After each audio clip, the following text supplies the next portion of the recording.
Graça e a paz do nosso Senhor Jesus Cristo. Estamos aqui hoje para estudar a última parte da carta à igreja de Laodiceia. Nós já vimos na aula passada, iniciamos com as exortações dadas por Jesus Cristo, e hoje nós vamos continuar caminhando com as exortações, mas também com as promessas. É uma igreja com muitas dificuldades, porém, ela está sobre a graça de Deus. E quando nós estamos sob a graça de Deus, há tempo para arrependimento, confissão de pecados e praticar aquilo que Deus pede através da sua palavra. Então, vamos lá? Vamos à aula de hoje. Continuando sobre Laodiceia.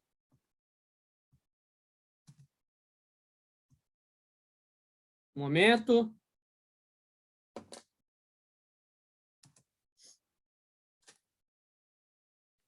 Continuando com a 7ª carta, à igreja de Laodiceia, e com as exortações dadas por Jesus a João, para que ele escrevesse essa carta. Continuando as exortações. Jesus exorta a igreja em Laodiceia a procurar a verdadeira riqueza, a riqueza espiritual. Laodiceia achava que ela era abastada, era rica e ela poderosa, mas não. Ela era pobre espiritualmente, era cega, era nu diante de Deus. Porque lhe faltava a riqueza espiritual, que ela pode ser obtida somente através de Jesus, através da fé. Nós vemos isso no verso 18 do capítulo 3 de Apocalipse. Então, Jesus diz ali à igreja que ela deveria procurar receber dele uma vestimenta branca. Essa é a vestimenta com a qual Jesus nos veste. O significado dela é a nossa justiça através do seu precioso sangue derramado na cruz.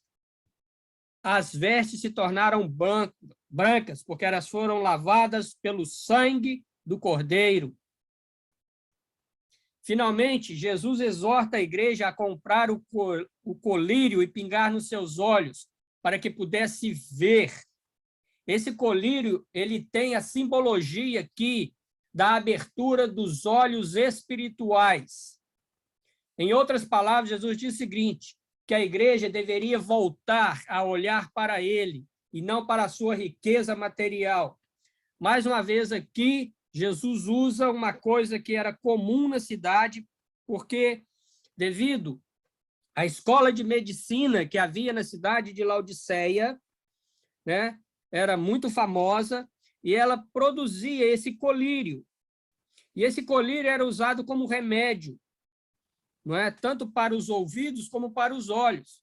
Então, Jesus fala de uma coisa que eles conheciam e que eles deveriam voltar a ter olhos espirituais, a abrir os seus olhos espirituais, porque, devido à sua condição de não ser nem quente e nem frio, os seus olhos espirituais estavam voltados para os interesses materiais e humanos, para o conforto da sua vida material, e não se preparar para a sua vida espiritual, para a sua vida eterna.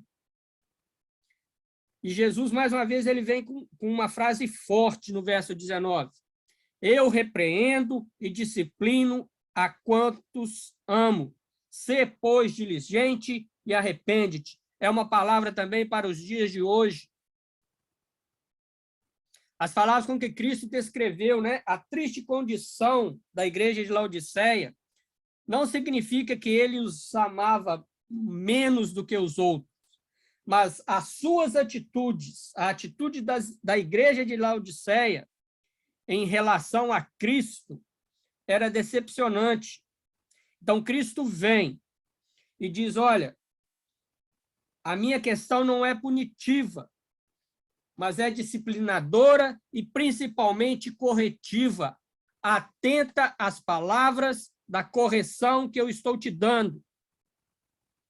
Palavra atual, palavra para os dias de hoje. Atentemos para aquilo que Deus quer corrigir, Jesus quer corrigir em nossa vida. Vamos dar lugar ao Espírito Santo para que ele nos mostre aquilo que nós precisamos fazer para servir melhor ao Jesus que nos salvou. Ainda, apesar de Jesus ameaçar cuspir aqueles cristãos mornos, porque eles davam náuseas, soa como um julgamento final. Falou, olha, se vocês continuarem, vai ser isso que vai acontecer. Eu vou cuspir vocês na minha boca. No céu não entra pecado. Não tem como vocês crescerem espiritualmente do modo que vocês estão. Mas, porém, esse apelo mostra que ainda há uma esperança para a igreja. Por quê? Porque se os laodicenses tratassem seus olhos com o colírio que Cristo oferece, eles seriam capazes de reconhecerem seu estado de pobreza e cegueira espiritual. E aí não será tarde demais para substituir a sua indiferença pelo zelo às coisas de Deus. É um ponto de atenção para a igreja de hoje.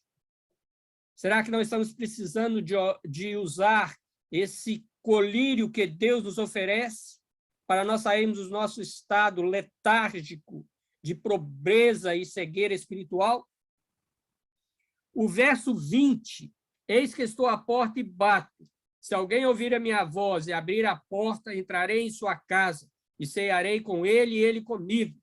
Às vezes nós usamos muito essa passagem, esse versículo, para evangelismo, para salvação de almas.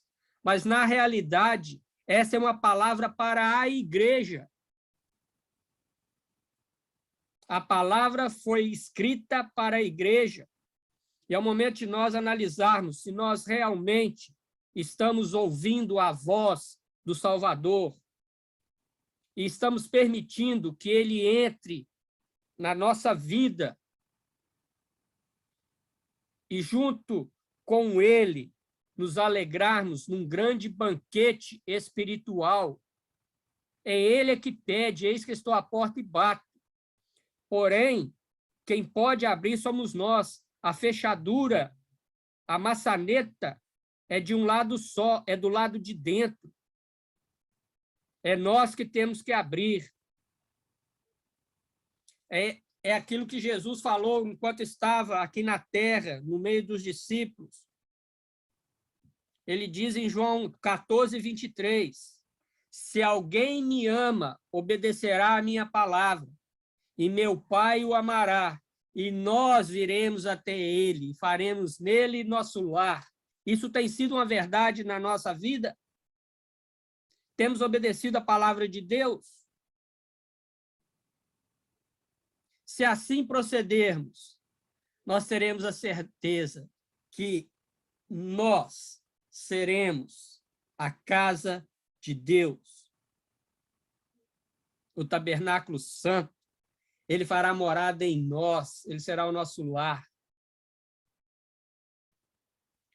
E a questão de cearei com ele e comigo era uma questão muito judaica, porque no judaísmo uma refeição em conjunto tinha muito significado. Era um símbolo de afeição, confiança, intimidade. Nós temos que lembrar que Laodiceia faltava isso a eles. Por isso eles eram mornos. Por isso eles eram, vamos dizer, fracos na fé, sem poder espiritual. Viviam por viver a sua vida cristã relaxadamente. Nós temos que desenvolver afeição, confiança e intimidade com aquele que nos salvou. A igreja tem que pingar os colírios que limpam seus olhos. Tem que abrir a porta, escancarar a porta a Jesus. Tem que ouvir a sua voz. Tem que reconhecer a sua voz, e isso só vem com afeição, confiança e intimidade. Devemos pensar nisso. Como está a nossa atitude como cristãos diante de um Cristo que nos oferece entrar em nossa casa e ceiar conosco, criando um laço, né? Mais uma vez repito, de afeição, confiança e intimidade, mas isso tudo espiritualmente. Jesus é realmente o nosso amigo? É uma pergunta que eu deixo para vocês. As promessas, aquilo que eu disse, nada estava perdido, havia ainda uma esperança dentro do arrependimento. E a promessa é o seguinte: ao vencedor, eu lhe concederei que se assente comigo no meu trono, assim como eu venci e me assentei com meu Pai no seu trono. Está claro que isso descreve a vitória final da igreja, dos santos. Nós vemos lá no início de Apocalipse, no capítulo 1, que João teve, né? Na primeira visão que João teve, Cristo estava parado em meio aos candeeiros, às igrejas. Na visão, né, da sala do trono celestial, ele é retratado como um cordeiro que está diante do trono de Deus. Já avançando um pouquinho, Apocalipse 5 e 6. Aqui, no verso 21, a vitória de Cristo é descrita em termos de entronização, com seu Pai no trono e ele com seu Pai no trono. E ele diz, olha, quem tem ouvidos, ouça o que o Espírito diz às igrejas. Um ponto interessante. Todas as 7 cartas terminam com isso, o que o Espírito diz às igrejas. É plural, não é a igreja, é as igrejas. Essas 7 cartas deveriam ser lidas entre as igrejas e elas trocarem entre si as cartas. Então, diz às igrejas. E se diz às igrejas e está no plural, isso é concernente a nós nos dias de hoje. Porque hoje o mundo não reconhece o senhorio de Cristo. E os poderes demoníacos ainda têm permissão para atuar através das autoridades pagãs, para colocar coisas na igreja e para infligir e perseguir ferozmente o povo de Deus. Às vezes nós não vemos mortes, como eram nos tempos antigos, uma perseguição em que eles tinham que dar a vida, mas nós vemos que Satanás está destruindo a igreja pela própria igreja. Quando eu digo isso, eu quero dizer o seguinte: pela nossa própria fraqueza espiritual, Satanás destrói o evangelho, destrói tudo aquilo que é concernente a Deus, não é?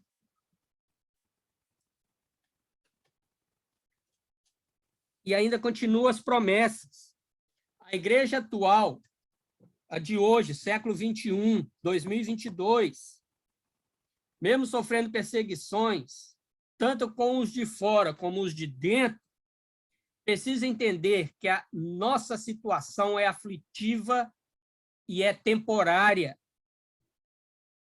Muito embora pareça que a experiência humana o contradiz pelas provas que estamos passando, mas essa luta que estamos vivendo entre o bem e o mal, entre a mentira e a verdade, é marcada por uma grande vitória em Cristo se permanecermos fiéis nele. Cristo, ele já está entronizado como Senhor e Rei. O seu governo, ele é real e em breve porá todos os seus inimigos sob os seus pés. Paulo fala isso em 1 Coríntios 15, 25, e eu quero ler esse versículo.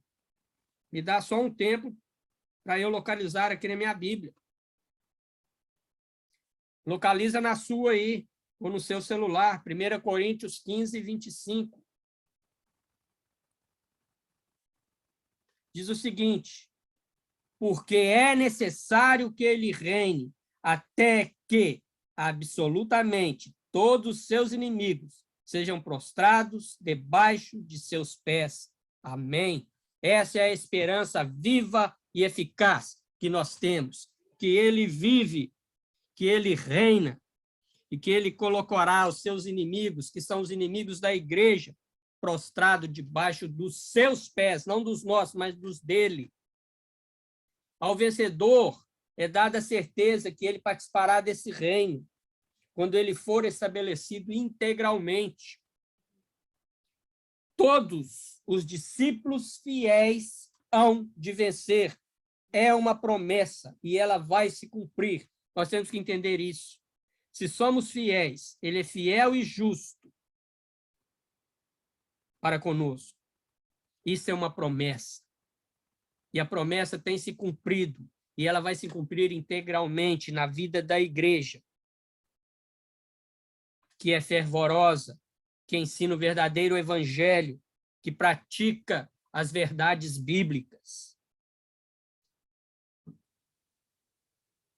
Dentro do contexto teológico, nós podemos ver o seguinte: o significado de Laodiceia é julgamento do povo. A era da igreja, que pode se comparar à era que foi escrito a carta de Laodiceia, é de 1844 até o dia do arrebatamento. É o tempo em que estamos vivendo. É a era do esfriamento espiritual.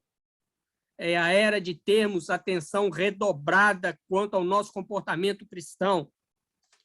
Dentro do contexto teológico que nós vemos hoje é o seguinte: essa é a era do evangelho diluído e adocicado. O evangelho não é mais confrontador e salvador, mas ele vem de uma forma de autoajuda. Ele vem de uma forma diluída, não verdade, mas sim para agradar. Nós vemos o surgimento a cada dia das igrejas sociais. As suas agendas são lotadas. Tem de tudo, tem programa para tudo, tem encontro para tudo. Mas se nós formos no cerne e verificarmos isso, não passam de encontros sociais. A palavra é uma pequena parte. O restante é encontro social. Eu não sou contra isso. Nós devemos estar unidos. Nós devemos estar nos relacionando, porque o relacionamento entre cristãos e com Deus é importante. O relacionamento interpessoal entre cristãos é importante para o crescimento da igreja e crescimento individual. Eu não estou falando disso, mas eu estou falando que hoje muitas igrejas se tornaram em clubes gospel. Usam subterfúgios que a gente não tem nem como explicar para dizer que tem que trazer pessoas a Cristo. Então, nós já temos balada gospel, pagode gospel. Ei, desde quando Jesus precisa disso? Para que os crentes estejam em harmonia, em união entre si. Isso são desculpas que a igreja está criando hoje, que, se nós vermos, é a mesma situação de Laodiceia. Os cristãos de hoje se tornaram centralizadores. Eles buscam na igreja simplesmente os seus próprios interesses materiais. É o que nós chamamos de teologia da prosperidade. O primeiro assunto não é a salvação, não é o crescimento espiritual, mas é a recompensa material.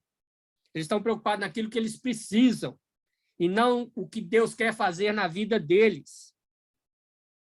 Estamos no tempo, entre aspas, dessa teologia da prosperidade, porque não existe essa teologia. Não é? Existe, na realidade, um termo que eu posso substituir aqui é interesse próprio. Interesse próprio. E fazem isso através da igreja que foi lavada e purificada pelo sangue de Jesus Cristo. E outro, o contexto teológico para os dias de hoje é que a igreja perdeu a urgência de se preparar para o dia do arrebatamento. A igreja está num lapso temporal. Não se fala mais que Cristo virá buscar a sua igreja. Não se fala que essa é a nossa esperança. Paulo diz que nós deveríamos consolar uns aos outros com essas palavras. Nós nem tocamos no assunto, porque ele não nos interessa. O que deveria ser consolar uns aos outros, se fala de arrebatamento hoje, se atemoriza uns aos outros. Por quê? Porque nós nos desviamos da fé verdadeira, que está depositada em Cristo Jesus, nosso Senhor.